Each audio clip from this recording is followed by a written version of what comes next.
instructors here, you'll improve your generation rate much faster sparring with a real partner.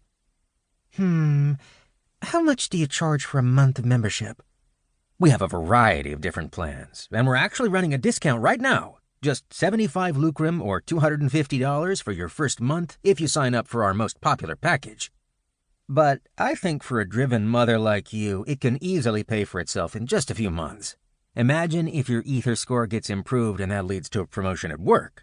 You're sitting at a generation rate of maybe 35,000 lucrum? It's rude to ask such things. But from the way the woman looked away, Rick could tell that she was flattered. In fact, he estimated her lucrum generation rate to be roughly 27,000 lucrum. Having worked in this job since he was in high school, he thought he was pretty good at analyzing even suppressed lucrum, at least for the lower ranks.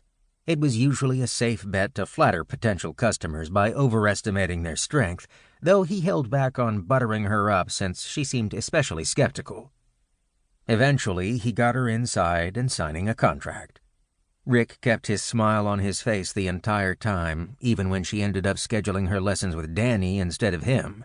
He still got credit for bringing in a new customer, which had been the entire point.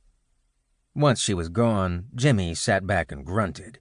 Rick's boss was a middle-aged man, holding back his receding hairline with lucrum, but unable to hide the fact that his warrior's body was getting flabbier. Not that it really mattered, given his lucrum generation rate was far above average. The older man scratched his stomach and scrabbled in the compartments beneath the counter. "Suppose you'll be wanting your bonus right away." "If possible, sir." Rick stayed right next to the counter and stared at him to make sure he wouldn't forget this time. Eventually, Jimmy straightened up and slapped some worn bills and a grimy marble down on the counter. "You're not bad at bringing them in, Rick, I'll give you that." Jimmy stared at him a bit, then shook his head. "But you need to keep better clients. No more pissing off the whales." "I'll keep that in mind, sir." But Rick was barely listening, instead focused on picking up his bonus. He jammed the bills into one pocket, not bothering to count them. Though he needed money to support himself and his sister, no amount of money he'd likely see would make up for his low ether score. For that, he needed lucrum, which is why he focused on the marble.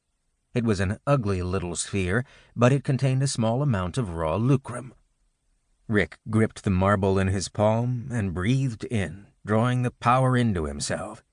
He always imagined it as electrified water, pooling above his head and then trickling down over the systems of power he'd built within his body.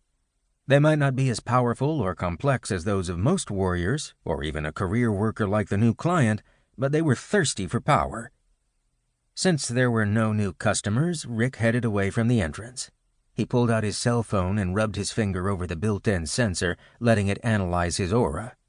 In the old days, warriors had given themselves mystical titles or measured their progress by colored belts, but the process had long ago been scientifically quantified. Already familiar with him, the app quickly produced the result he'd hoped for. Name, Rick Hunter. Ether tier, 19th. Ether score, 189. Lucrum generation, 15,000. Current lucrum, 1,037. He winced at the total. His bonus had been 50 lucrum, so before it, he would have been below 1,000. If he was rich, of course, his current numbers would have been near his generation rate. But given his life, that might as well be a dream.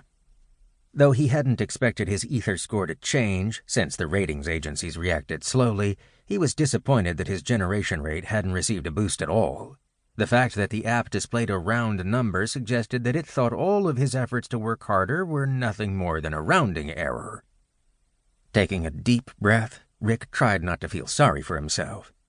What mattered was that he kept moving forward. He wouldn't be working at the House of the Cosmic Fist forever, not if he worked hard enough. It might not be a true combat sect or a high-end job, but it let him train while supporting himself and his sister. That was more than many had. Before he could spend too much time thinking, the bell on the door rang again. He glanced up and saw that it was Darren, one of their regulars. Actually one of Henry's regulars, but Henry hadn't shown up when his shift was supposed to start.